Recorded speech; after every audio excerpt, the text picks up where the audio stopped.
bom dia, pessoal. Iniciando aí o ano de 2019, falando sobre um tema super importante, que é qualidade de vida e saúde mental. E para falar sobre isso hoje, duas feras aqui no set. Camila Moraes, bom dia.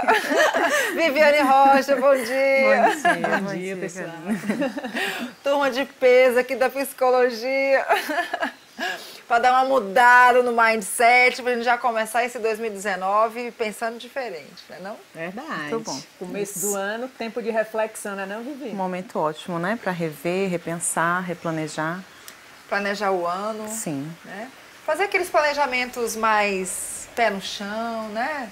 Mais alcançáveis, porque eu acho que o grande problema dos planejamentos, a gente estava até falando isso no outro programa, primeiro, não ter flexibilidade, segundo, metas muito absurdas, e aí a gente acaba se auto-sabotando. E nada melhor do que duas psicólogas para ensinar a gente a fazer esse planejamento de forma que ele aconteça. Que responsabilidade. Pois Realmente. Meninas, fala um pouquinho do seu trabalho, Camila. Camila é terapeuta familiar, não é isso? Sou professora lá no CEUV, no curso de psicologia, terapeuta conjugal e familiar. Conheci a Vivi no Ministério da Saúde, né? Tive a oportunidade de trabalhar com ela e também é uma alegria poder estar aqui fazendo essa dobradinha. Pra mim também. Depois de alguns anos, já uns 3, né? 2, 3 anos. Tem mais, cara. Tem Mais já? quase 4 anos. Tá vendo? Quase 4 anos. Trabalhamos lá com saúde mental, Sim. também com Prevenção. na área da prevenção, com os vínculos, fortalecendo, buscando, né, propor um trabalho, fortalecer os vínculos familiares. Isso. Então foi uma oportunidade muito bacana. Legal. Viviane Rocha, fala um pouquinho aí do seu trabalho. Bom, eu sou psicóloga também, né? Como você já disse. Eu trabalho com psicologia clínica em consultório, né? Atendo adultos, sejam casais ou individualmente. E trabalho, além do consultório, com a questão também de habilidades sociais. Eu continuo, de alguma forma, no projeto onde a gente se conheceu, que é um projeto de fortalecimento de vínculos familiares, onde um dos resultados é a prevenção de contextos que a gente quer evitar, como, por exemplo, o uso de drogas, né, entre adolescentes. E depois passei para uma fase de avaliação desse programa, que aí foi quando a gente já não estava mais junto, né? E vendo os impactos. E meu objetivo é continuar nessa área. Habilidades sociais, prevenção, saúde mental. Legal, É muito isso. legal. Meninas, como que é possível viver uma saúde mental em meio a esse mundo aí maluco que a gente vive? Como é que a gente consegue trabalhar essa qualidade de vida, tendo em vista que a gente está no início do ano? Como é que a gente poderia, como a gente acabou de citar, fazer esse planejamento de forma execuível, né? E que traga uma qualidade de vida pra gente? E aí? Falei, se a gente conseguir responder, a gente resolveu o problema do mundo. Da humanidade, Mas a gente pode contribuir um pouquinho, né, cara? Um pouquinho a gente consegue contribuir. A gente estava até conversando ali sobre a campanha nacional que está tendo, que é o Janeiro Branco, né? Que é uma proposta justamente de poder, no início do ano, repensar e olhar para a saúde mental, buscando planejar e organizar a sua vida ao longo do ano, tendo em vista diferentes áreas da sua vida, estabelecendo propósitos, sentido de vida, o que eu quero, né? É um momento de reflexão, de introspecção no início do ano, para poder fazer um planejamento ao longo do ano e atingir seus objetivos, e não são objetivos, digamos, metas externas de trabalho, mas de uma forma integral, pensando também nas relações interpessoais, nas suas dificuldades emocionais, de poder também olhar para isso e pensar o que eu quero me superar ao longo desse ano, o que eu quero trabalhar das minhas dificuldades ao longo desse ano.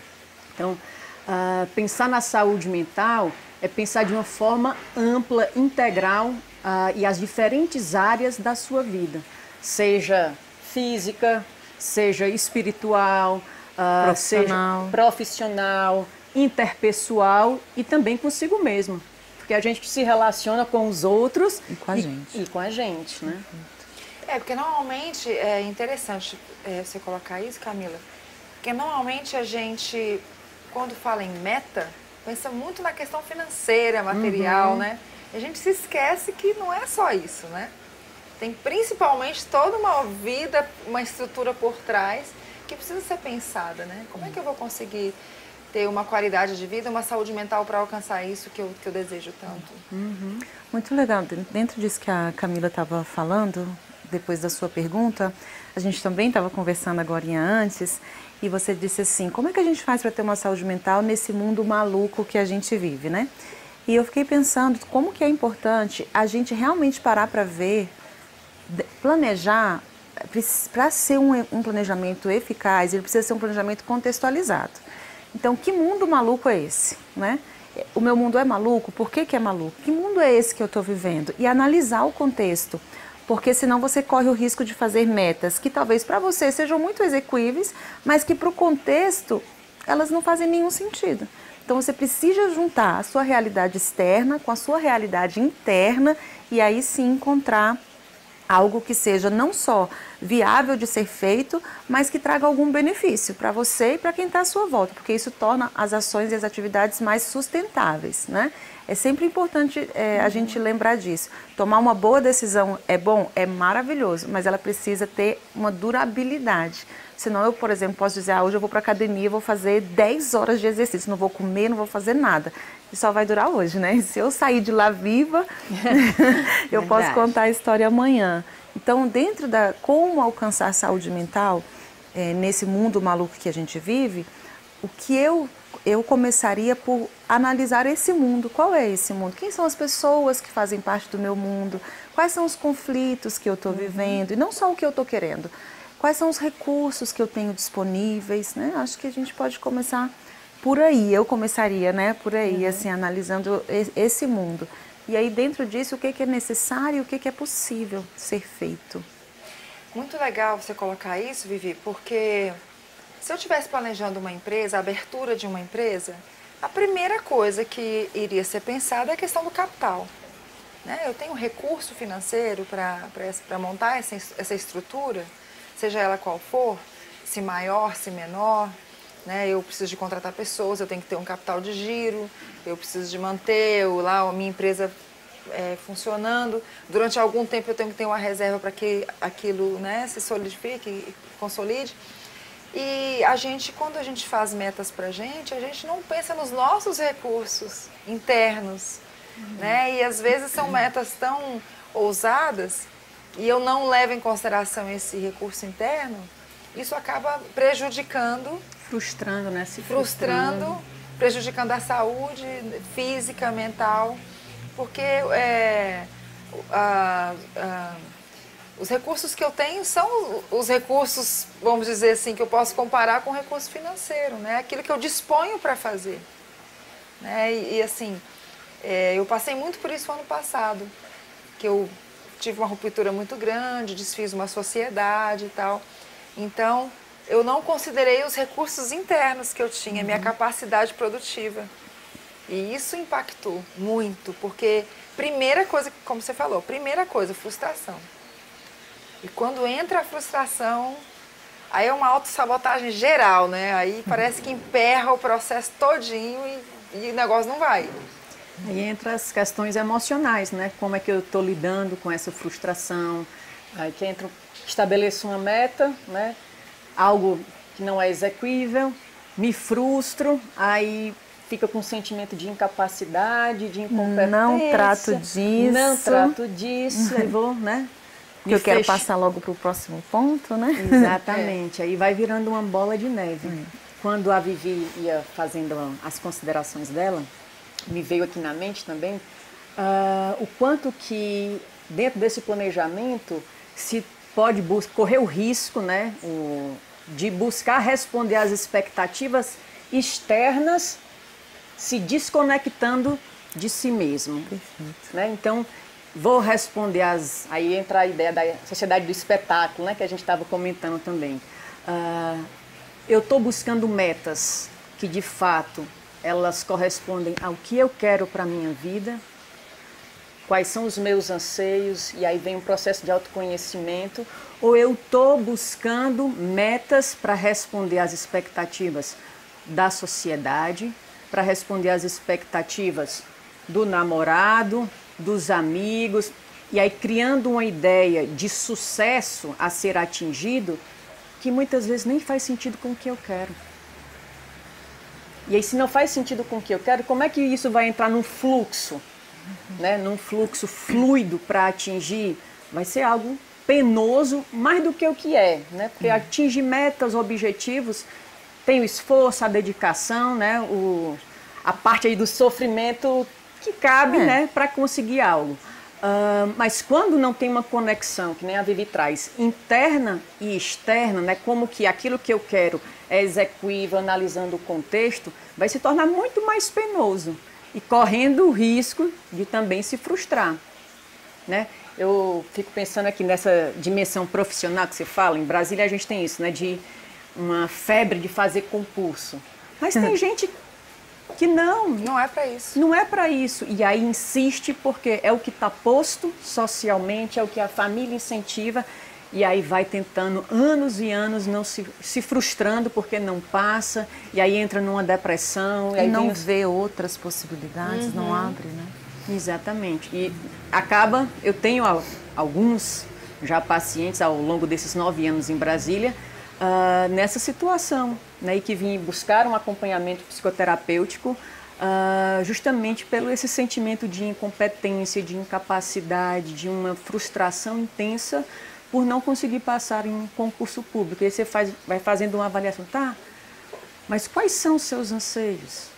O que te faz bem? O que teu coração pulsa? Né? O que você gosta de fazer? E aí conciliando esse mundo interno com o que as metas que podem ser execuíveis de acordo com aquele contexto.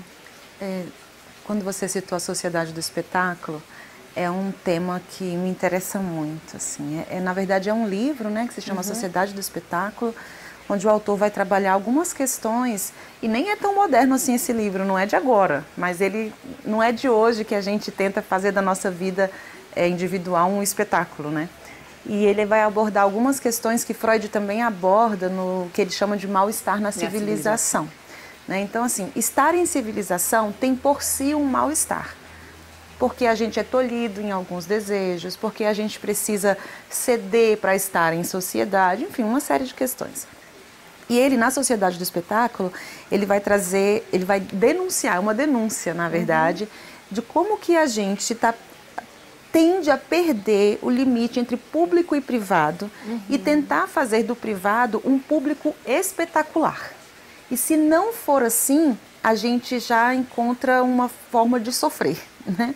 Então, assim, o meu aniversário, que de repente está com pessoas queridas, mas ele tem se tornado público, né? E a gente não vai negar fenômeno de redes sociais, nem vai querer voltar para o tempo das cavernas, não é nada disso.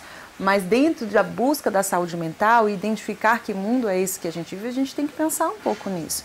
Então, pequenas coisas que antes eram simplesmente um evento familiar, algo individual, intimista, e hoje, né? Intimista. Se não for um espetáculo, a pessoa sente assim, eu devia ter alcançado mais alguma coisa. O emprego, por exemplo, uma realização. Eu tenho alguns pacientes também, tem inclusive casos de pacientes que já são concursados, com cargos considerados altos, mas que não alcança o que determinado grupo em que ele se espelha considera sucesso. E isso vai gerando uma frustração, como se ele não tivesse alcançado nada, né? Então, eu acho muito importante, quando a gente alcançar a saúde mental, a gente começar a fazer essas reflexões que Camila está propondo aqui. Por que eu quero isso? Quando eu me penso concursado, ou quando eu me penso, sei lá, qualquer meta que a gente tenha, o que aquilo vai me proporcionar? Qual é o sentimento que está lá, que eu quero ter? Porque talvez você quer um sentimento de reconhecimento ou de segurança, e que não é só o concurso público que pode te dar. E que talvez você nem precisa correr tanto assim atrás dessa segurança toda, desse reconhecimento todo, se você elaborar internamente as suas questões. Bom, aí é um mundo, né? Aí a gente é um mundo, pode... Aí a subjetividade, Eu acho que eu vivi um pouco disso esse ano, porque se a gente não se atentar, parece que um rolo compressor vai passando assim, né? Vai fazendo as pessoas ficarem todas maquinetadas, né? Todas assim, robozinhos, tudo tem que pensar igual, ser igual e fazer igual. Todo esse coach do online, né, tem promovido muito isso, né? Do sucesso, daquilo outro, larará, larará. Então, como eu estou nesse mundo, eu acho que eu vivi um pouco desse rolo compressor e eu consegui em algum momento parar e falar, não é isso. Apesar de eu estar aqui no online e tal, não é isso, né? A vida, na real, ela não é essa, como é o nome? A sociedade do espetáculo. Do espetáculo. Né? Não é esse palco que você está brilhando o tempo todo e que é tudo tão perfeito e maravilhoso. Né? E eu consegui, durante esse ano, em algum momento, parar e me refugiar disso tudo. Sabe, assim, me recolher um pouquinho. Houve um momento de recolhimento. E foi importante para mim. E isso é interessante, você ia falar? Te cortei? Não. É interessante isso que você está falando, Kalina, porque chama a atenção da gente para algo que não é confortável, que não é gostoso de se fazer, que é entrar em contato com aquela parte nossa que a gente não quer pôr no palco. E todos nós temos. Tem um bastidor, e ele é muito importante. Mas a gente tem tentado reduzir e até eliminar o bastidor da vida emocional. Então, eu não sou defensora da depressão, nem acho que as pessoas têm que andar o tempo inteiro tristes, nada disso. Mas o sofrimento tem um lugar, ele é estruturante. Né? Então, assim, você tem resultados do sofrimento que não virão de outra forma. Sim. Que não virão pela alegria, que não virão pelo sucesso. Tem uma Kalina, tem uma Viviane, uma Camila que se forma depois do sofrimento, que só é depois do sofrimento. A dor faz parte da existência. Faz parte. E a gente tem tentado, a gente que eu digo é esse mundo maluco, né? Afastar ou eliminar isso. E é claro, eu também quero só postar coisas boas, entendeu? E viver coisas boas. Mas a gente precisa dar lugar ao momento de se recolher e de dizer, não, agora eu estou sentindo dor. Agora eu estou sofrendo, agora não foi bom isso.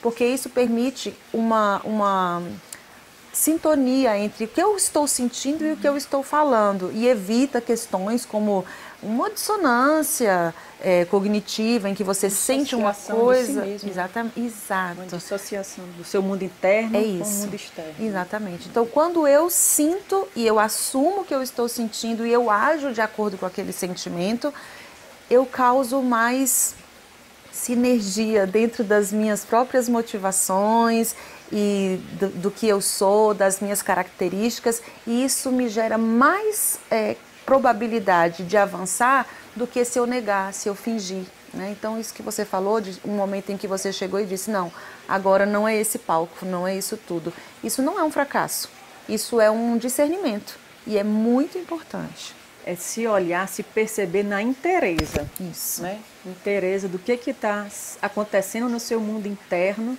visitar, olhar, que nem a Vivi disse, para essa dor, olhar para esse sofrimento, para essa angústia, para essa raiva, para essa frustração e o que eu faço com isso?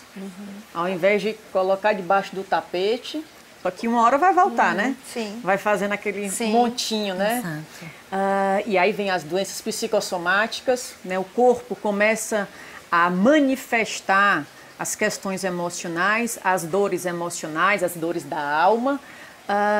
E aí nos convida a pensar que a saúde mental, né, é uma saúde integral, tanto física como mental. E na hora em que eu não olho para as minhas questões emocionais, para o meu mundo interno, vou negando essa dor, o sofrimento, a tristeza, a raiva, o corpo vai manifestar de alguma forma. Exato. E aí a gente vê essas inúmeras doenças e os índices aumentando cada vez mais de depressão, ansiedade, transtorno do pânico, próprio suicídio, que até a gente uma vez fez aqui um programa, não foi?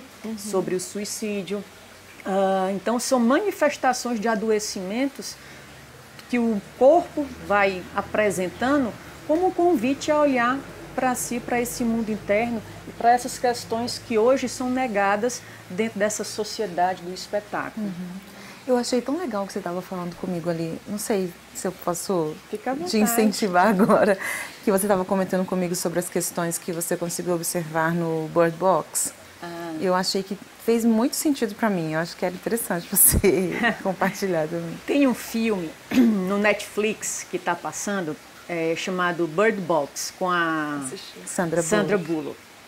E eu achei muito interessante a proposta do análise psicológica em relação ao que o filme está querendo abordar, em profundidade. O filme é super bacana. Não sei se alguém já leu a sinopse, eu não saberia dizer assim a sinopse. Eu fiquei, de fato, fazendo uma análise mais dentro do olhar da psicologia para os seres humanos ali. E é interessante que no filme, no início, não sei se você se lembra. Ah, não, tu assistiu, eu assisti. Né? Tu não assistiu. No início, ela está pintando um quadro, e ao pintar o quadro, conversando com a irmã dela, ela diz que naquele quadro as pessoas elas estão juntas, mas elas não conseguem se conectar entre elas. Eu acho que isso já é algo muito interessante para trazer uma reflexão e uma alusão que o filme traz para a nossa sociedade. As pessoas estão conectadas virtualmente, mas aqui entre si não conseguem se conectar. Trabalhando com famílias é algo que eu percebo e que eu identifico com constância. As pessoas moram na mesma casa, mas vivem universos diferentes, isolados, sem compartilhar mundo, sem compartilhar suas dores, sem compartilhar suas experiências, suas angústias dentro daquele espaço físico. Ano passado eu atendi uma família que foi muito interessante, a mãe se preocupando com a filha. E aí a gente conseguiu fazer uma reunião com a família e foi uma reunião super produtiva, uma sessão super produtiva.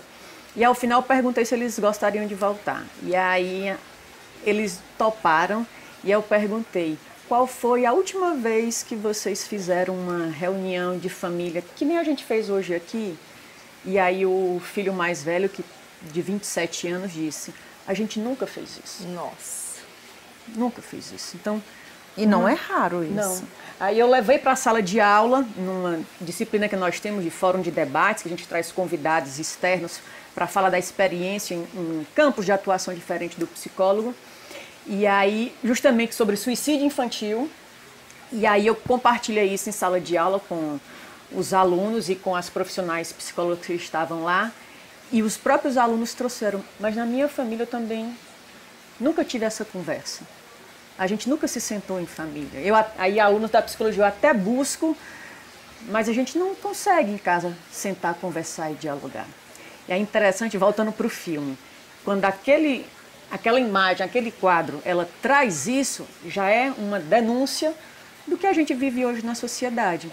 E aí tem uma coisa muito interessante, porque no filme é uma sombra que vai tomando de conta, né, da cidade, dos lugares, e as pessoas, ao serem contaminadas por essa sombra, elas vão se suicidando. E acaba tendo suicídios coletivos, né? E aí várias cidades são meio que dizimadas porque as pessoas vão se suicidando. E aquela sombra, quando elas olham para aquilo, elas se deparam justamente com as suas angústias, com aquilo que elas não querem acessar, das suas dores, dos seus sofrimentos, das suas angústias, da sua tristeza. E aí é como se situações que elas não ressignificaram, que trouxeram dores e traumas, elas se deparam com aquilo e aí acabam se suicidando, como se o sofrimento sucumbisse eles, né? E aí, para se salvar, eles têm que usar uma venda, né? E ao usar a venda, eu achei a alusão muito interessante, que no filme traz, é um convite a você olhar para dentro de si. Na hora em que eu coloco uma venda, eu não consigo olhar para o externo, né? Eu fico impossibilitado, e aí eu tenho que olhar para dentro de mim. Eu achei isso muito interessante, porque é o que a sociedade do espetáculo hoje acaba fomentando de forma massiva, que a gente olhe para o externo, que a gente esteja produzindo uma imagem externa e nos desconectando da gente. E que isso gera sofrimento, né? O qual a sociedade está aí dizendo para a gente não olhar, porque a gente não pode olhar para a nossa tristeza, olhar para a nossa dor, olhar para as nossas angústias, para a nossa raiva. Se não tem alguma coisa errada. Porque aí vai ter alguma coisa errada. E nem sempre quando você está triste tem alguma coisa errada. De vez em quando eu digo isso, o paciente chega e senta e aí fala, eu estou muito triste e tal, e a gente vai conversando e tal, e ele vai me contando a vida. E eu fico triste junto com ele. E eu digo, realmente, numa situação dessa, a resposta mais saudável é a tristeza. Se você chegasse aqui pulando de alegria, satisfeito com isso que está acontecendo com a sua vida, eu falo, olha, vamos ter que entrar com algo mais forte. Então, às vezes, estar triste é a resposta mais saudável. É claro que isso não pode ser o seu padrão, não pode ser a forma como você passa pela vida, porque senão isso acende uma luzinha de preocupação, né? Mas em momentos específicos, talvez o mais saudável, a resposta mais coerente que você possa dar, seja uma raiva, uma tristeza. Tem pacientes que não gostam de sentir raiva, né? Isso me dá muita raiva. Não, mas a raiva é uma emoção muito importante. É ela que te diz que tem alguma coisa que você não deve aceitar. A gente tem que ter capacidade de se indignar com algumas situações também, né? Claro, usando habilidades né, de vida, né? Para você autorregular isso, momento, intensidade, a forma como você vai expressar. Mas a raiva é uma emoção muito importante, senão você fica anestesiado diante da vida, né? Tem até o filme... Divertidamente. Eu amo esse filme. É espetacular, né? É muito bom. Traz essa ideia de que a alegria e a tristeza, elas andam juntas, elas estão ali presentes, né? Assim como as outras emoções, né? A raiva, a surpresa e outras emoções básicas que nós, todos seres humanos, independente, né, do que somos, de cultura e tudo nós temos, né? De dinheiro, de cargo que tenha, né, de sucesso profissional, né? Temos essas emoções, faz parte da nossa existência humana. Exato. Eu costumo pensar que a angústia, a raiva, a tristeza é meio que o sinalzinho amarelo do semáforo que faz você dar uma desacelerada e falar, pera aí, tem alguma coisa acontecendo, porque a gente tem que raciocinar sobre as nossas questões e sobre as questões que nos circulam, né? Às vezes estão acontecendo situações que não estão confortáveis para mim, que não são favoráveis, inclusive, para mim, e eu não posso simplesmente passar batido. E se eu tiver eu imagino que se eu tiver com uma emoção de alegria e tal, eu vou deixar de passar despercebido coisas que podem me prejudicar. Então, o momento da contemplação, é o momento de estar um pouquinho recolhido mesmo, né? E processando tudo aquilo, e se planejando e se preparando para uma ação, né? Porque sem... Isso que você falou me lembrou agora uma frase de Santa Teresinha, que ela fala assim, primeiro é preciso entrar para depois sair. Né? Então, esse movimento de conhecer a si mesmo, de interiorização, e que a gente precisa, em certos momentos, fazer isso para se dar, para se entregar, para poder se relacionar de uma forma mais plena, mais inteira, mais adequada, na forma que eu vou me comunicar com o outro, que eu vou falar aquilo que não está bacana. Então, isso é muito interessante. E aí, a nossa sociedade hoje acaba meio que evitando a gente olhar para dentro de si, né? E que é o convite que a psicologia faz o tempo inteiro, né? Gente, olhe para dentro de si. Um processo terapêutico é um processo de autoconhecimento, de transformação pessoal. A mudança, ela é interna. E aí essa mudança interna acaba transbordando e refletindo, reverberando para todas as áreas da vida. A Camila falando isso faz muito sentido, né? E é impossível a gente não trazer a questão da vivência do consultório mesmo, porque acho que é onde a gente tem o privilégio de ver acontecendo, né? É verdade. E quantas vezes, né, a pessoa chega e a reclamação dela é do terceiro, né? É da sogra, do sogro, do cunhado, da cunhada, do marido. E a nossa pergunta sempre vai ser, e como você se sentiu? E o que você pretende fazer? E às vezes a pessoa fala, não, mas não sou eu o problema. E aí geralmente eu digo, ok, não é, mas é você que está aqui agora. Então não é muito inteligente a gente ficar pensando no que o outro pode fazer. E aí me lembrei de uma animação muito antiga, eu acho que, sei lá, deve ter mais de 10, 15 anos, a Era do Gelo. que tem uma cena maravilhosa. Eu não sei se eu comentei isso aqui da outra vez que eu vim, porque eu gosto muito dessa cena, é provável que eu tenha falado. Em que a mamute, ela é uma mamute, ela se chama, acho que Ellie. Ela é a última da espécie dela e ela vive com gambás. Acho que são gambás. E eles a fizeram acreditar que ela é uma gambá também. Até porque eles tinham medo, né, dela atacá-los. E ela dorme com o rabinho pendurado na árvore, tenta, né, porque o galho quebra. Ela come o que eles comem, ela quer se enfiar na terra como eles. Até que chega o outro mamute que também acha que é o último do planeta Terra. E quando ele a vê, ele fica encantado, ele diz, tem outra de mim, eu não sou só eu. E ela acha aquilo tão estranho e acha uma ofensa. E ele diz, você está dizendo que eu sou igual a você. E ele diz, pelo amor de Deus, o que está acontecendo aqui? E ela apresenta os gambás como irmãos, esses aqui são os meus irmãos, né? E aí, num momento lá de alguma tristeza, eu não lembro exatamente o que aconteceu, ele a convida para se olhar no rio. E quando ela chega, que ela olha o reflexo dela no rio e olha o dele e vê que eles são parecidos, ela retoma a sua identidade. E um monte de coisas começam a fazer sentido na vida dela. Então ela não gosta de dormir pendurada na árvore, ela não gosta de comer aquelas coisas, ela é diferente, o peso dela tudo é diferente. Mas quando ela entra em contato com a identidade dela e ela se olha, tudo fica mais leve e faz mais sentido.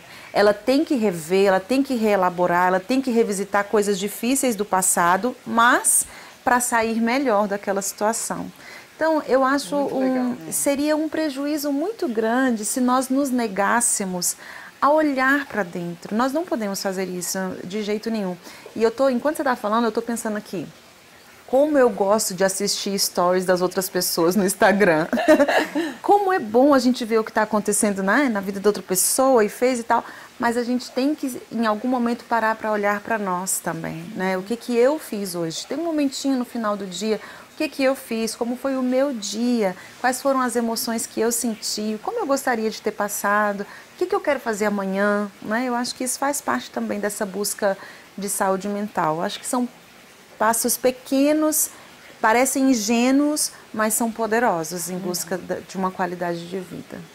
Muito legal, gente. E dentro dessa tônica, quais ferramentas, mecanismos que eu teria à minha disposição para que eu consiga fazer tudo isso, né? Para eu trabalhar essa saúde mental? Vocês estavam falando do Janeiro Branco, que incentiva as pessoas, né? é isso? É uma ação. Acho que as ações públicas, né, de saúde mental, acho que Janeiro Branco, como a Camila citou, é importantíssimo de se dizer. A gente tem a própria psicoterapia, que é uma ferramenta importantíssima, né, em saúde mental, mas não é só isso. E aí a gente pode falar dos tipos que existem, né, porque não existe só a psicoterapia individual, existe a psicoterapia de grupo, um curso que você faz, ampliar o seu conhecimento, se dedicar mais a áreas da sua vida especificamente, como por exemplo a saúde intelectual. Quanto tempo tem que você não ler um livro que você gosta, né? São formas de acessar também e melhorar a sua saúde mental. Me parecem boas ferramentas, né? Mas eu não tenho tempo, eu não tenho como fazer uma psicoterapia agora. Essas questões que a gente vinha falando de se olhar são boas ferramentas também. Tirar 5 minutos no início ou no final do dia para olhar para si, né? Ou mesmo que seja em frente a um espelho e dizer, deixa eu ver aqui, essa ruguinha apareceu aqui, do que será? O que está acontecendo? O tempo passou, eu estou mais preocupada, como é que é? E se conhecer, acho que autoconhecimento é uma boa ferramenta, né? Entre outras, né? E nesse exercício de autoconhecimento, olhar para as diferentes áreas da vida, que a gente exerce inúmeros papéis, né? Ao mesmo tempo. É profissional, é de filha, é de mãe, é de amiga, né?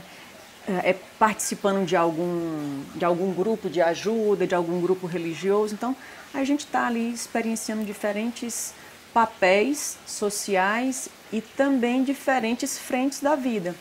Que nem a Vivi falou, profissional, né, busca de conhecimento, lazer, a nossa parte física, a saúde física faz parte da gente, né? Tem todo um turbilhão de... Como é que a gente neurotransmissores. A serotonina, os neurotransmissores. Tudo isso afeta também a nossa saúde. Eu sempre digo isso, às vezes a pessoa acha que está com muito problema e ela só está precisando, é verdade, andar 3 vezes na semana e comer couve. De vez em quando eu digo isso.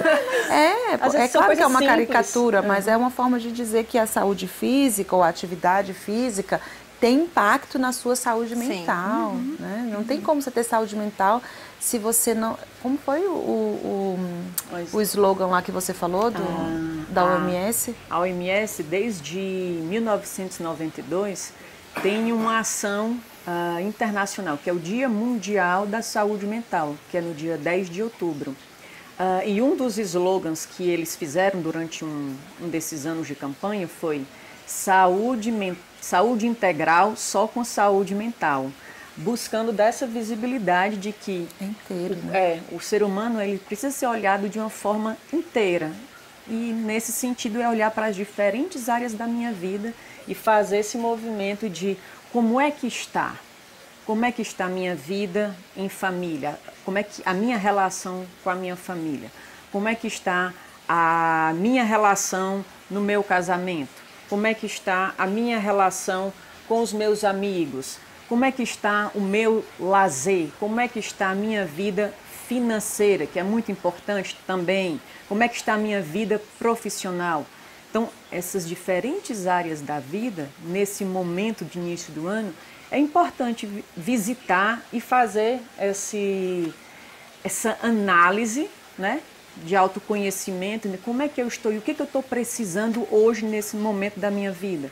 Que eu acho que é interessante também quando você fala da contextualização lá no início. Ao longo da nossa vida, vão ter talvez frentes que eu vá investir mais. Agora, é importante ir percebendo em que medida eu vou deixando de investir em outras áreas da vida. Totalmente. Né?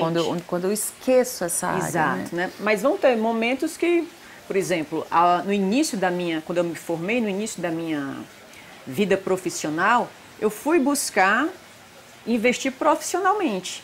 Então eu deixei de investir em muitas outras coisas, mas não zerar, né? Aí nesse sentido a gente precisa estar atento, porque a gente agora, 90% ou 80% da minha energia eu fui investindo nas minhas amizades, no meu conhecimento e na minha vida profissional. Acabei que deixei outras áreas, digamos, com menor investimento. E hoje eu estou em outro movimento, né? Compartilhando esse meu momento, essas minhas resoluções, né? Na mudança de ano, né? Hoje em dia, até ontem eu conversando com a minha mãe, disse que e aí eu passei o Natal e o Réveillon lá em Fortaleza, e aí cheguei aqui, eu disse, agora minhas férias começaram, né? Porque lá eu fui descansar e matar a saudade da família. Agora eu vou me divertir. E ontem ela, tu vai fazer o que nos próximos dias? Aí eu disse, não, no próximo final de semana eu vou visitar minhas amigas em Belo Horizonte. No outro eu vou com uma amiga minha e os filhos para Rio Quente. E no outro, que é meu último final de semana de férias, eu vou visitar uma amiga em São Paulo. Aí ela, Aff Maria, tu não vai parar aí não? Aí eu disse, mãe, tá na hora de eu me divertir. Eu passei tem 15 anos estudando, né? Que eu estudo, que eu trabalho, porque na minha cabeça eu tinha, digamos, né, eu preciso ter estabilidade financeira. E foi um custo muito grande na minha saúde mental. Outra vez eu já compartilhei aqui, né, algumas dificuldades na minha saúde mental que eu tive. E eu precisei parar, eu disse, olha, isso aqui está me matando. Olhar só para o trabalho está me matando, está me adoecendo. Eu disse, está na hora de eu, de fato, trazer diversão, trazer conexão com as pessoas para a minha vida. E um dia eu, escutando a minha voz interna, a minha alma, o que você quer? E aí a imagem que eu via, isso é um exercício, né? Sim. Quando a Vivi fala esse movimento da gente parar consigo mesmo. O que você quer?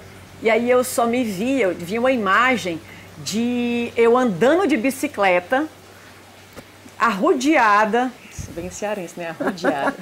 Arrodeada de pessoas sorrindo, se divertindo. E eu parei assim, hoje eu preciso me divertir. Hoje eu preciso me conectar com as pessoas. Né? Então, dentro desse meu ano de vida, de 2019, é algo que eu estou querendo dispensar mais energia e mais o meu tempo. É de me conectar com as pessoas de uma forma mais lúdica, que não necessariamente esteja voltada para trabalho, mas para preencher as minhas necessidades emocionais mesmo, de conexão, de relações saudáveis. E é interessante você colocar isso, Camila, porque são muitas coisas que a gente tem que fazer caber, né? São muitas atribuições, muitas coisas. E em algum momento a gente vai precisar de priorizar umas e deixar outras um pouquinho assim de stand-by. Mas fazer isso com paz, né, sabendo que em algum momento você vai retomar aquela e vai fazer esse rodízio. Com consciência, acho que isso é muito importante. Não tem problema a gente deixar, como você disse, uma área da vida e dizer, eu agora vou investir em tal área. O que não pode é você entrar num automático, porque isso vira disfuncional muito fácil, né? E você pode ficar crônico, ficar manco cronicamente, né? E nunca mais retomar aquela área da vida. Capenga, né? Fica capenga e tem uma hora que não dá mais para consertar. Ou tem que consertar com um custo muito alto, né? Sobre abrir o coração e falar de resoluções, né? Já que vocês eu sempre duas... me exponho aqui. É um treino mesmo, né, Camila?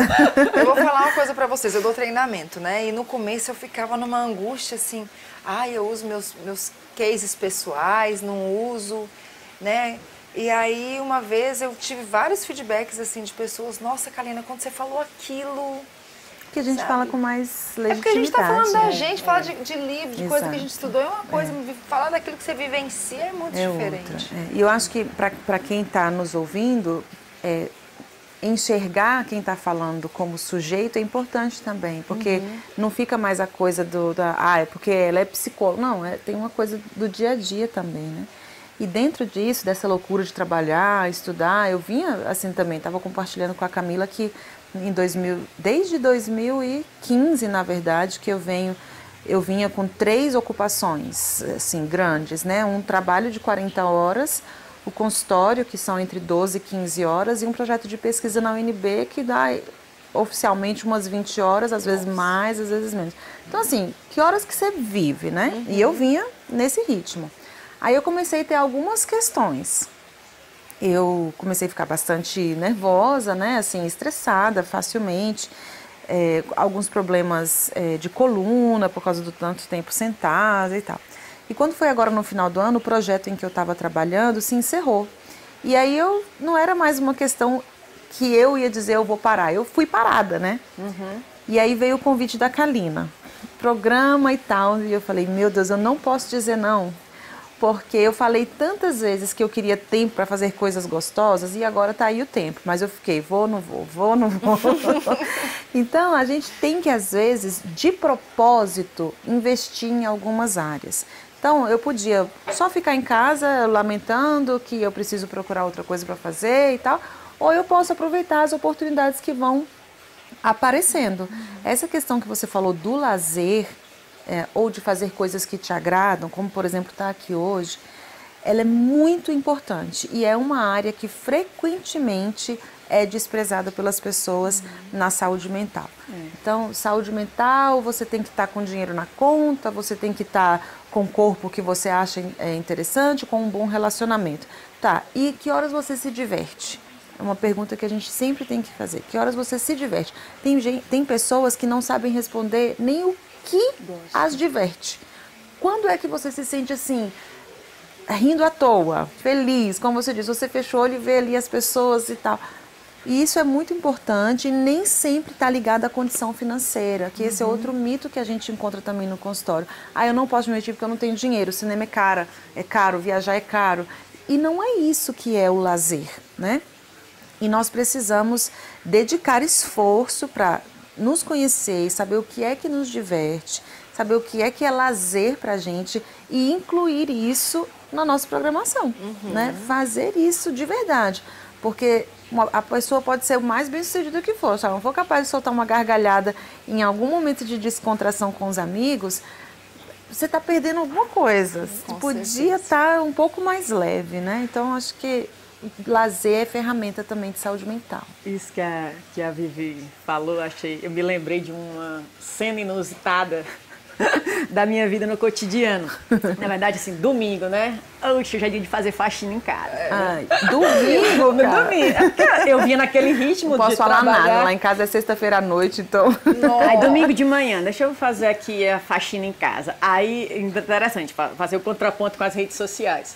As pessoas nas redes sociais tiram foto na praia, não sei o quê, estão nos lugares, estão andando de lanche, né? Naquela balada, tomando aquele drink maravilhoso.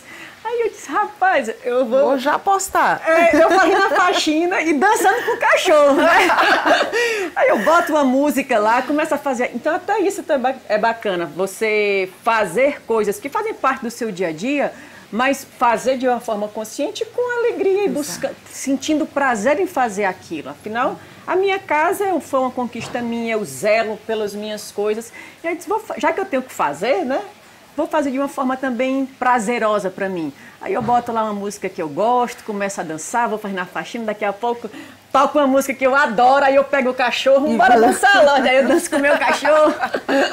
E foi engraçado que... é um momento de diversão, né? E é um momento de diversão. E aí foi engraçado que eu postei isso no Stories lá do Instagram, e eu tenho vários alunos que me acompanham, né?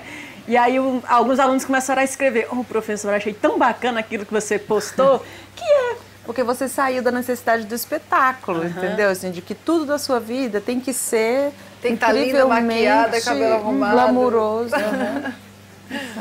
Então, e nesses pontos aí a gente vai se conectando, né, conosco mesmo, com o que nos faz feliz, com o que a gente se diverte. Isso é uma forma também de promover a saúde mental no nosso cotidiano. Eu costumo brincar com os meus amigos que, assim, eu não tenho problema nenhum de fazer faxina em casa, sabe? Tendo combustível, uma música boa, eu tô encarno a dodó, que é uma beleza. Sem problema. Põe a cervejinha gelada no congelador. Tá tudo certo, né? Ó, Maria Rita, que tô cantando samba, tá tudo certo. Pra mim é um pouco mais difícil, mas eu tenho me exercitado nisso e já não tô sofrendo tanto. Isso que a Camila falou faz muito sentido. O que eu estou fazendo? Eu estou fazendo faxina, mas eu estou, na verdade, cuidando de algo que eu conquistei e que eu envidei esforços para conquistar isso, né? Isso ajuda a gente a ressignificar, né? Exatamente o que está sendo feito, né? É como o trabalho que tudo na nossa vida que a gente quer, porque a gente enxerga só o bom, né? Ah, vai ser maravilhoso. Mas vai ser maravilhoso e vai ser também um monte de outras coisas, né? Então, assim, trabalhar é maravilhoso, mas junto vem acordar cedo, se arrumar, estar sempre disposto, obedecer chefe, tal, tudo isso. Não é só o salário no final do mês, né? Tem todas essas coisas. E a gente precisa encarar como parte disso, não como o lado ruim. Não, é uma parte, né? Eu acho que isso me ajuda a ressignificar coisas ruins, não tão gostosas que a gente tinha que fazer. Saúde mental é isso também. Muito legal. Gente, por que os relacionamentos andam tão adoecidos? Será que é possível responder essa pergunta? Será que ela tem resposta? E aí, menina? Quem vai? É uma resposta bastante difícil. Eu acho que os relacionamentos, primeiro concordando, eu acho que andam adoecidos sim, né? E não é só relacionamento amoroso, não. Relacionamentos, né? O contato entre as pessoas anda adoecido. E quando a gente diz adoecido, eu chamo de adoecido aquilo que não está fazendo bem para uma das partes, né? Está nocivo para alguém ali. E Camila tem muito mais legitimidade para falar disso do que eu, que é a área dela. Então eu vou falar antes, porque falar depois dela vai ser muito difícil. Mas eu acho que os relacionamentos estão sendo também impactados por algo que permeia o momento que a gente vive, que é a impaciência. Impaciência para resultados, né? Então, assim, eu sou assim. Não estou falando que as pessoas lá fora estão... Não, estou falando de algo que eu vejo em mim também. A gente quer tudo muito rápido e chegar logo no resultado sem se preocupar com o processo. Lógico, a gente vai sempre tentar aumentar prazer e diminuir sofrimento. E processo está mais ligado a sofrimento do que a prazer, a não ser que a gente faça essa ressignificação que a gente estava falando agora. Então, relacionamento dá trabalho, exige ceder, exige renúncia, exige você aceitar a pessoa sem necessariamente querer mudá-la, né? E acreditar que ela te aceita assim também. Então você tem que se despir, você tem que estar mais acessível para outra pessoa, que não é algo fácil. A gente gosta de encantar as pessoas, a gente gosta que elas conheçam partes boas, nossa, e que elas estejam encantadas por nós. É assim que a gente gosta de se relacionar. Mas o relacionamento, seja entre amigos, entre chefe e subordinado, marido e mulher, ele vai ser bom tanto quanto for possível ser duradouro e profundo. E para isso a gente está falando então de conhecer o que nem sempre está na cara, né? Então o que eu percebo é isso na minha vida e das pessoas que eu acompanho, seja como amiga ou como terapeuta, né? Eu acho que as pessoas têm pouca paciência com o que aquele relacionamento pode se tornar, né? Tem uma exigência falsa, uma expectativa irreal do que se pode esperar daquele relacionamento. Você, Cá, o que você me diz? Concordo com tudo que você está falando, né? A questão da impaciência, da intolerância. E aí eu fico pensando assim, né? Não sei se a palavra seria raiz, mas desde uma visão macro para o micro, onde nós, enquanto indivíduos, somos constituídos, né? Quando a Vivi traz na fala dela, me vê assim, dentro de uma perspectiva macro-sistêmica, a gente vê uma sociedade cada vez mais disseminando a ideia de resultados, quantificando as coisas e esquecendo da dimensão do processo. E isso acaba reverberando em todas as outras áreas da vida e em todos os outros sistemas, seja no sistema educacional, seja no sistema dentro dos contextos profissionais, né? E na família. Então você vê que lá na família, onde seria o lugar de formar indivíduos, de olhar para as necessidades, de ter cuidado desde pequenininho com a dimensão socioemocional, com a formação dessa identidade, não se tem tempo de investir.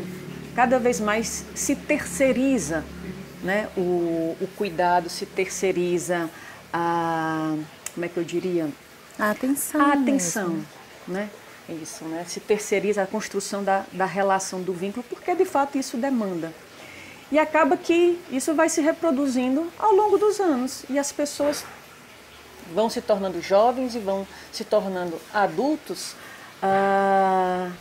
intolerantes, né? Porque dentro de lá, desde pequenininho, os pais não estão trabalhando, não podem dar atenção, terceiriza para compensar ali aquela situação, dar as coisas, prover as coisas, né? As crianças exigem cada vez mais. E aí você tira a noção de limite dessas crianças, né? Exatamente. Então vem tudo isso daí e que a gente hoje está colhendo os frutos de toda essa dinâmica da sociedade, do mundo neoliberal, do mundo capitalista.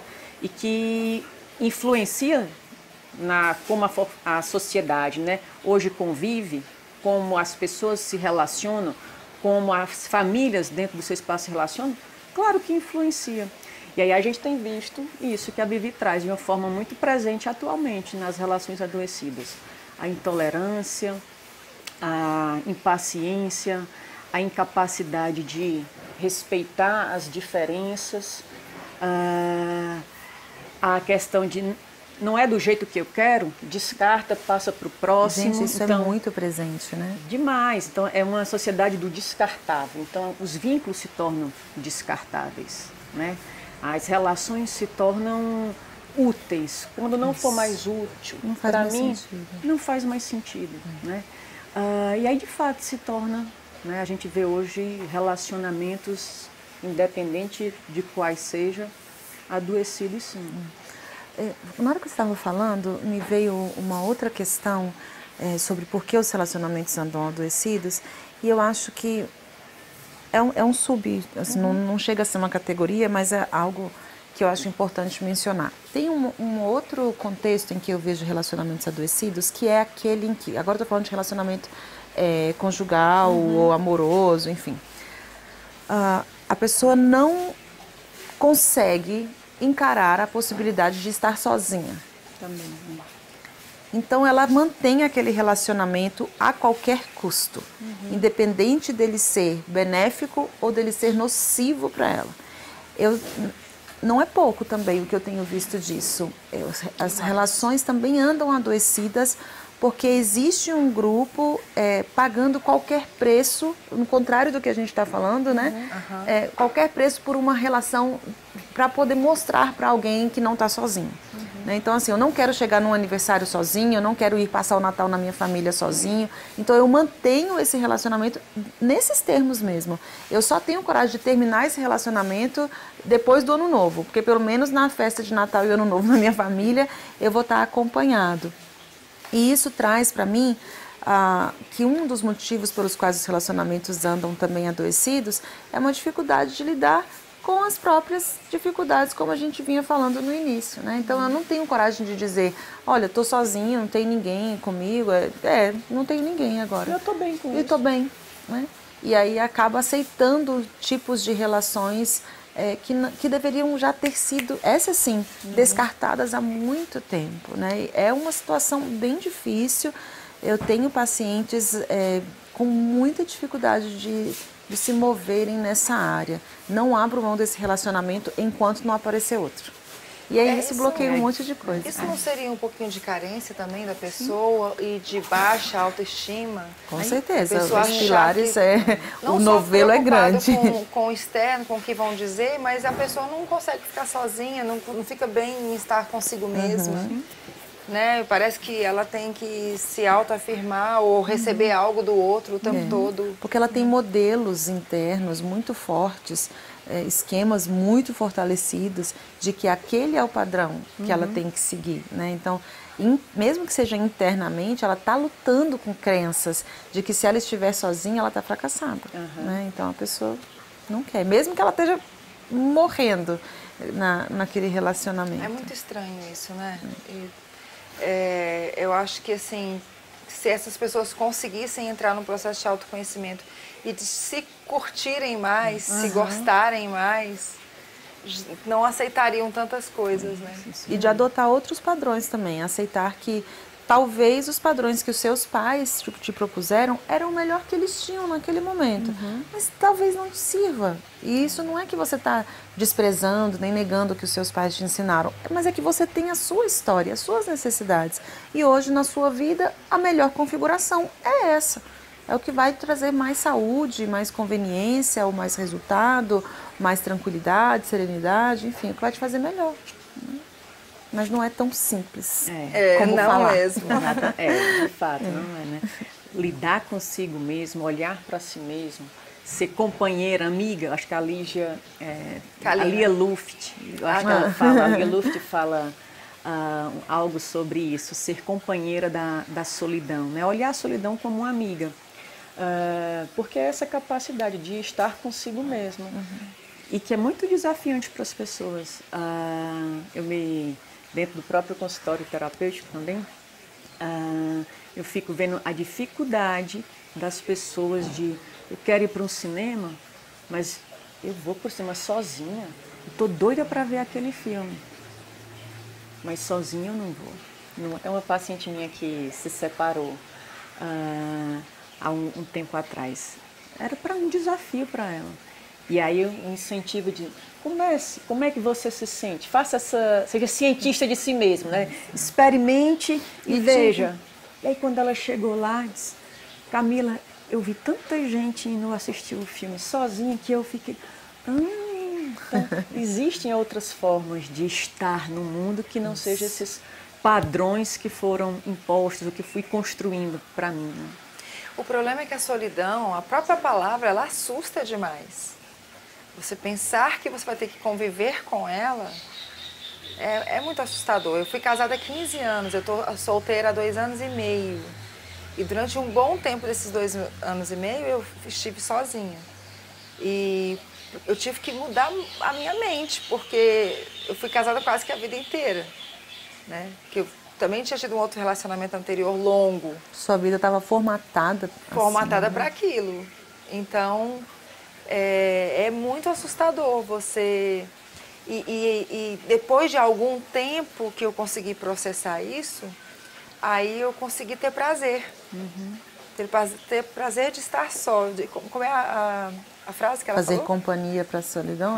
Ser amiga da Ser amiga da solidão. Mas é muito assustador pensar nisso. Porque essa palavra, ela é pesada. Né?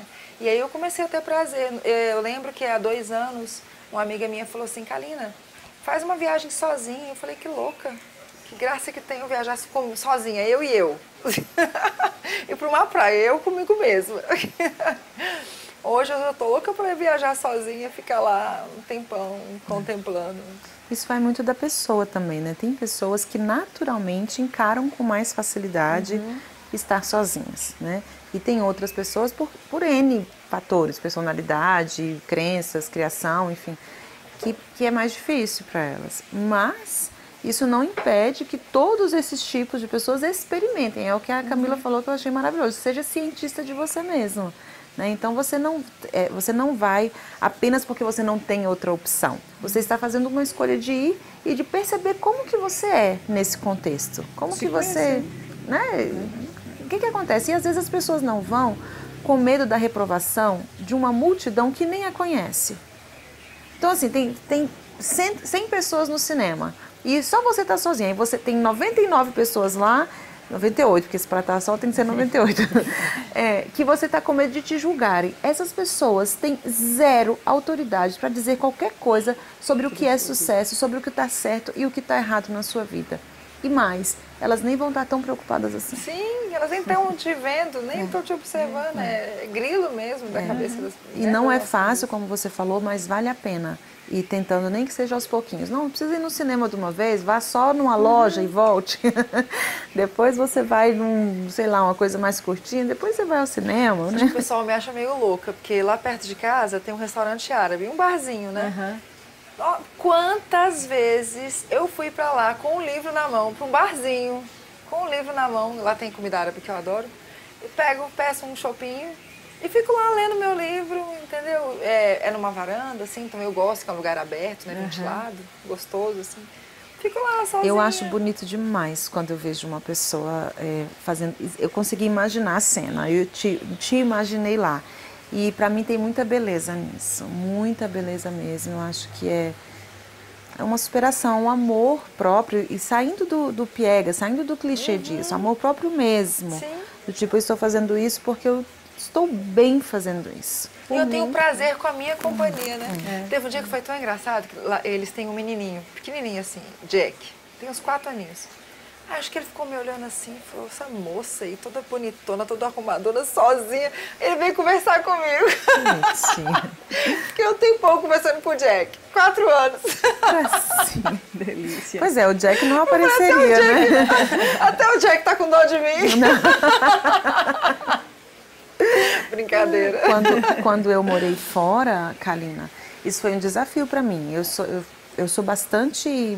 reservada e tímida. O meu natural é esse, assim. Em uns lugares que eu me sinto mais à vontade, isso vai desaparecer um pouco, mas a minha essência é bem reservada. E eu fui para fora. Fui morar 2 anos e sem conhecer ninguém, absolutamente, nem um colega, nada. Então, ou eu fazia isso, ou eu ia perder aqueles 2 anos na minha vida. Então, morei na Noruega e na Espanha, 2 lugares incríveis. E eu pensava todos os dias, meu Deus, eu estou na Escandinávia, eu não posso ficar trancada aqui.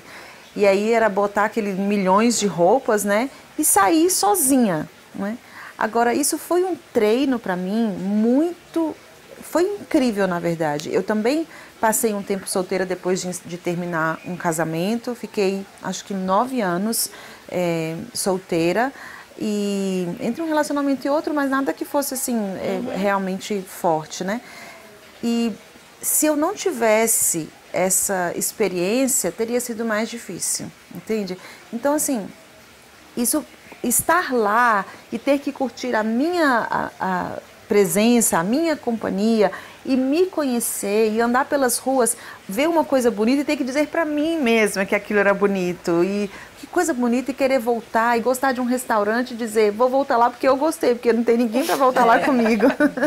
E mais do que isso, estar mais aberta a novas amizades. Porque quando você está num contexto muito confortável, você se acomoda e não desenvolve as habilidades necessárias para fazer novas amizades, por exemplo. Entendeu? Então, quando você está assim, você tem que ser mais simpática, você tem que ser ter menos barreiras, menos defesas, para que as pessoas então se aproximem e você crie ciclos. Deu certo. Tenho amigos de verdade, né, para aqueles lados de lá. Os vínculos foram fortes que foram feitos. Então, é um exercício, é difícil, mas eu acho que vale muito a pena. Muito a pena. E aí, voltando para relacionamentos adoecidos, se a pessoa consegue passar por esse treino, porque eu não sei se eu estou equivocada na minha leitura, mas se um é tão dependente do outro, já tem aí uma patologia, né? Se eu não consigo viver sozinha bem comigo mesma, como é que eu vou conseguir estabelecer um bom relacionamento com outra pessoa? Né? Se eu tenho que estar ali o tempo inteiro grudado em alguém, para essa pessoa satisfazer as minhas carências, significa que tem uma patologia, alguma coisa ali dentro de mim que não foi tratado, né? E se multiplica isso por 2, que o outro também vai ter os dele, aí é que complica mesmo, né? Como é que uma relação pode ser saudável assim? Os dois tão capengas emocionalmente, né? Eu falei ali, quando estava conversando com a Vivi, que é nas relações que a gente se machuca e é nas relações que a gente se cura, né? Então, duas pessoas capengas, digamos assim, né? Emocionalmente, não necessariamente aquele relacionamento vai ser patológico, né? Se as pessoas tiverem esse movimento de tomar consciência das suas limitações, de quais são as suas carências, de quais são as suas dificuldades e buscarem mutuamente trabalhar isso dentro da relação e consigo mesmo. E aí aquele relacionamento ele se torna oportuno para um crescimento pessoal e também relacional, onde as pessoas, um e o outro dentro daquela relação vão evoluindo junto, vão crescendo junto. E isso vai trazendo mais cumplicidade, parceria, intimidade dentro da relação. Então, ter as carências não necessariamente vai trazer um adoecimento ou uma relação patológica, porque nós temos nossas carências, nós temos nossas limitações, nossas dores, nossas dificuldades. Não tem ser humano que não tenha suas limitações, suas dificuldades, suas questões, né? Agora, ter consciência disso, tomar posse, né? Ser protagonista da sua vida, olhar para dentro de si, perceber quais são as questões e tomar a autorresponsabilização, a decisão de trabalhar essas questões em si e isso refletir na relação com o outro, se torna muito construtivo, né? E aí vai aprimorando cada vez mais essa relação, vai se tornando cada vez mais saudável e trazendo satisfação para ambos, para si mesmo e para o outro. Quando a Vivi estava falando da experiência dela lá na viagem, na Escandinávia, interessante, porque muitas vezes o indivíduo, né, numa ânsia de querer agradar o outro incessantemente para ser aceito, né, para ter aprovação, dentro dessa relação de codependência, né, esquece de si, não sabe o que gosta ou não tem coragem de falar para o outro o que dá prazer, o que quer fazer, se anulando na relação, sendo submisso, subserviente e só o outro, digamos, protagonista. Sendo o protagonista. Isso é um desafio, né? E isso pode sim trazer problemas, né, na continuidade a longo prazo dentro da relação e trazer relações adoecidas. porque é a anulação da própria identidade, né? E aí é importante numa relação saudável se trabalhar ou construir, desenvolver essa relação de uma forma melhor, mais saudável e aprimorando internamente essa dificuldade de começar a se conhecer, o que eu gosto, né? Por que é difícil para mim falar para o outro o que me dá prazer, o que eu gosto, o que eu gostaria de fazer, o que eu estou sentindo nesse momento. Isso vai, pensando até na relação conjugal, isso vai refletir em várias áreas da vida, desde a sexual até no cotidiano do que vai ser decidido, da construção de projetos de vida juntos. Sim. Né? E aí na hora que um falece, né? Eu tô até... Nossa, eu tô com um caso desse também. Eu tenho uma tia, né, passando um pouco por isso, né? O marido faleceu, né? E ela casou com ele, ela tinha 17 anos de idade. Então e ele era o cabeça e foi construindo tudo e ela ia acompanhando ele, né, por medo de perdê-lo. E agora ele faleceu e ela está desorientada, desnorteada. Qual é o meu movimento? Para onde que eu vou? Porque é um convite. Então, quais são os meus sonhos? Quais são os meus anseios? Qual é o meu propósito? O que eu quero para a minha vida? Né? E na medida em que a gente vai vivendo, as coisas vão mudando. As etapas vão sendo diferentes e é preciso se readaptar às circunstâncias, àquele momento de vida e às situações que vão acontecendo. Porque a vida é dinâmica, o inusitado aparece, né? E aí é preciso a gente ter a coragem de enfrentar o desconhecido. Isso. E perceber que a gente tem capacidade, aí entra acessar os recursos pessoais, né? Tem capacidade dentro da gente de experimentar o novo e desenvolver outras possibilidades de estar no mundo. Independente até da idade, né? Que no caso dela não deve ser tão nova mais. Exato. Mas é um desafio. É um desafio. Falar é fácil, né? Quando vem as emoções, aquele turbilhão, os medos, né? As angústias, as ansiedades, e aí vem aquilo que a gente falou. É importante olhar para isso, para poder se posicionar. E o que eu faço com isso? Como é que eu, hoje, no meu dia a dia, escolho fazer uma situação diferente que vai me oportunizar, experimentar algo diferente, aí eu avalio, poxa, isso aqui foi bacana. Então, essa ideia que eu tinha, essa crença que eu tinha, esse padrão que eu vinha funcionando, talvez ele pode ser flexibilizado, né? E aí vai buscando fazer essa mudança aos pouquinhos.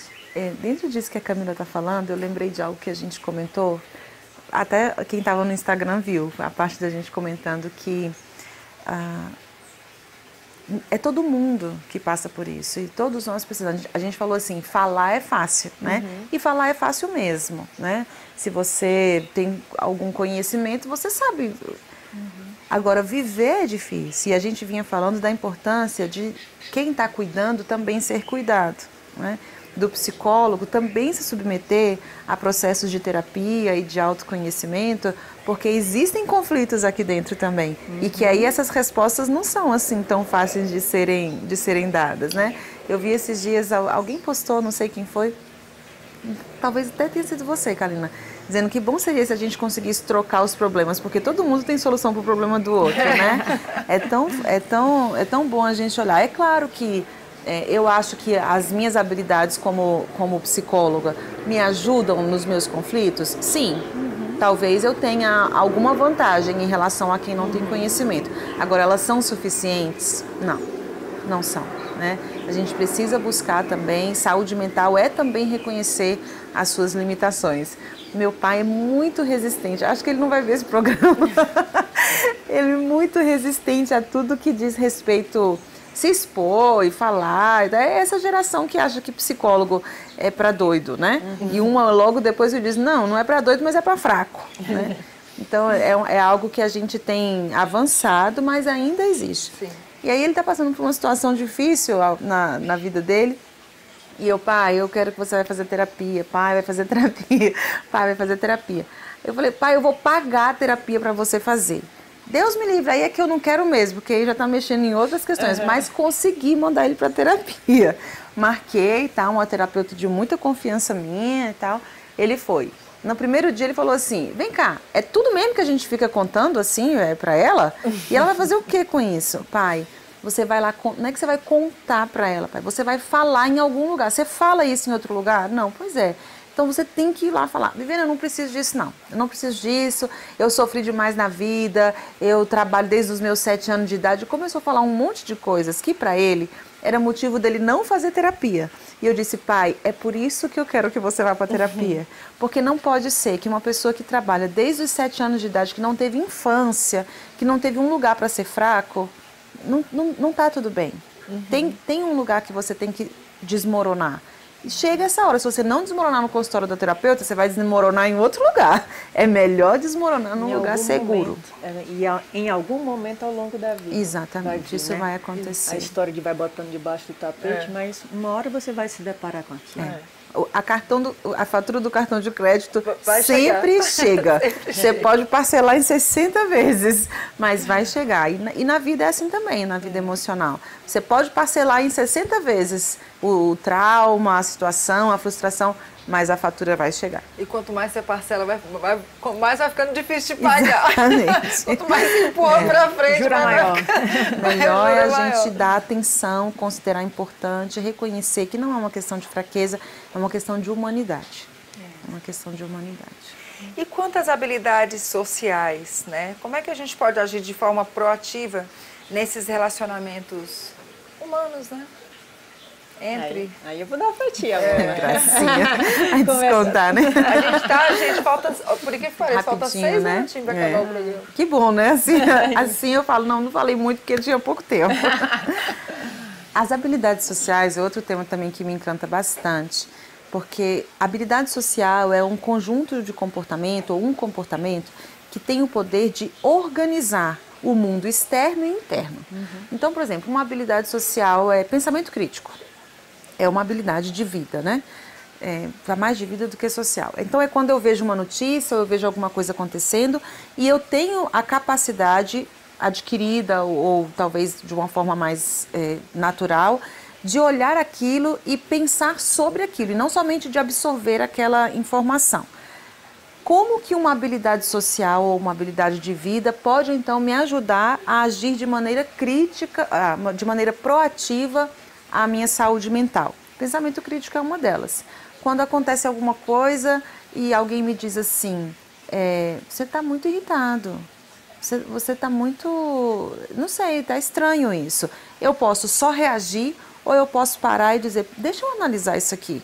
Deixa eu ver se faz sentido o que essa pessoa está fazendo, né? Então, habilidades sociais ajudam nisso. Outra habilidade de vida ou habilidade social que ajuda muito a ser proativo na saúde mental, autorregulação emocional, que é conhecer as emoções que me são mais comuns, quais são as emoções que eu sinto com mais frequência, com mais facilidade, entender o resultado que ela me traz. Então, uma pessoa que sente muita raiva, que sente raiva com muita frequência e numa intensidade muito alta. Que resultados, o que eu experimento depois disso? De repente eu ando desfazendo muito relacionamentos, ando tendo depois da raiva um acesso de, uma sensação de culpa muito grande, de vergonha. Eu quero isso? Não, eu não quero.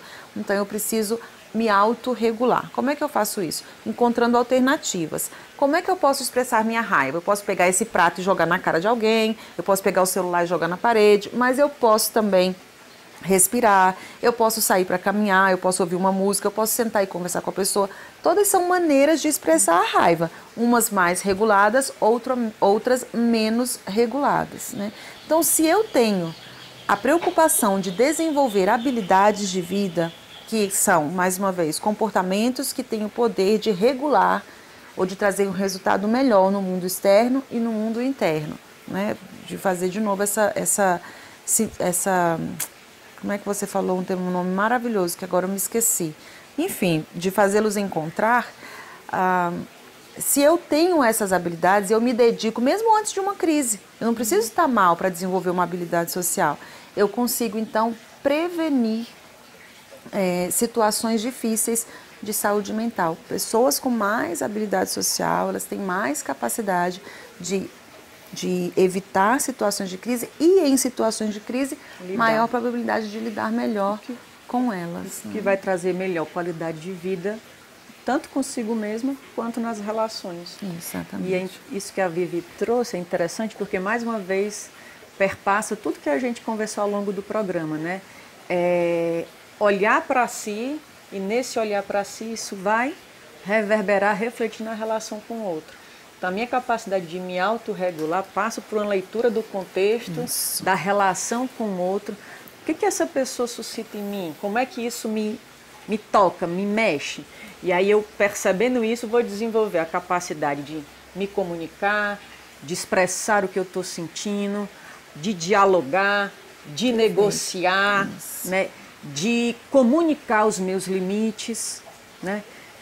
Eu tenho uma amiga que hoje eu convivo muito, ela já é uma senhora, e aí tem momentos que ela começa a falar de muita coisa ruim, né? De doença, pessimista, de ver coisas catastróficas o tempo inteiro. Aí eu disse, aí ela já amanhece quando eu encontro com ela falando isso, aí eu disse, me conta, vamos fazer um acordo, fulana? Um exercício. Me conta uma história com um final feliz. Então, era essa a pergunta que eu ia fazer. Então, e aí é interessante poder também trazer de uma forma, digamos, sutil, de uma forma amorosa, respeitosa. Que é uma habilidade social também, se comunicar assim. Exatamente, né? Em algum momento eu disse, mulher, eu não aguento mais, tô só reclamando da vida. Pelo amor de Deus, eu já escuto problema o dia inteiro. Vamos falar de coisa boa? Aí eu disse, eu vou fazer uma plaquinha. Tu começa a levantar a plaquinha. Qual é o final feliz? E aí o bom humor acaba também trazendo... senso de humor.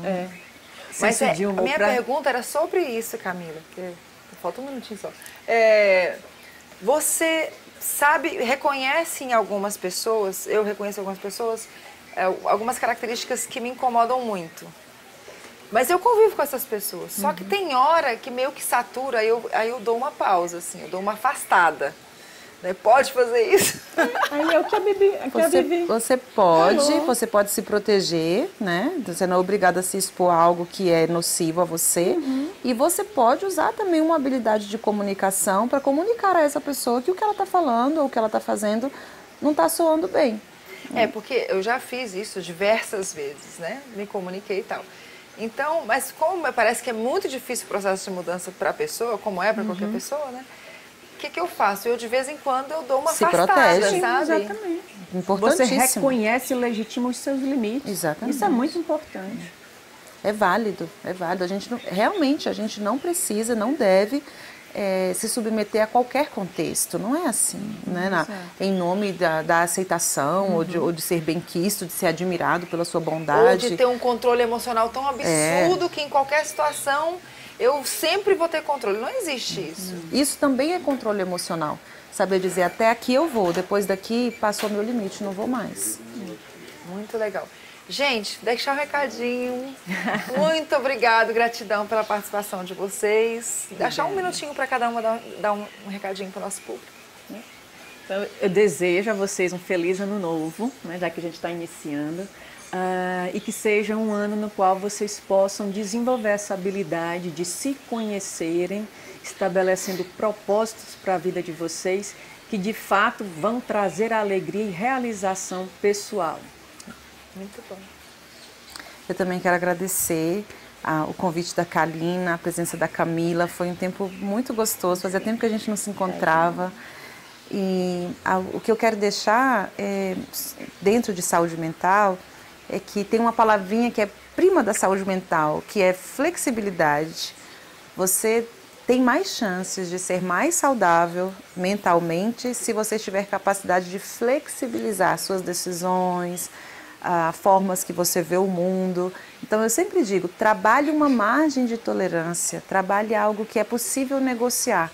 Essa dica é bastante importante. Eu desejo um 2019 maravilhoso. Tá vendo, pessoal? Só dica bacana. Assim, eu sou terapeutizada todas as semanas, sou mal privilegiada. Com certeza. Porque realmente é sempre um divã estar aqui. É maravilhoso demais. Eu só tenho que agradecer. E é aconselhar esse público e orientar esse público aí que pega essas dicas e realmente traga isso para o dia a dia, porque é uma palavrinha às vezes que a gente ouve que transforma o nosso dia. Faz a diferença. Né? Que faz a diferença, que transforma o nosso mês, que transforma o nosso ano. Essa coisa de você poder parar para ter esse respeito consigo mesmo, parar para respirar. É legal saber que eu estou fazendo certo, porque, pessoal, a gente tem que respeitar os nossos limites também, né? Com Isso certeza. é importante. Beijo em vocês e até a semana que vem.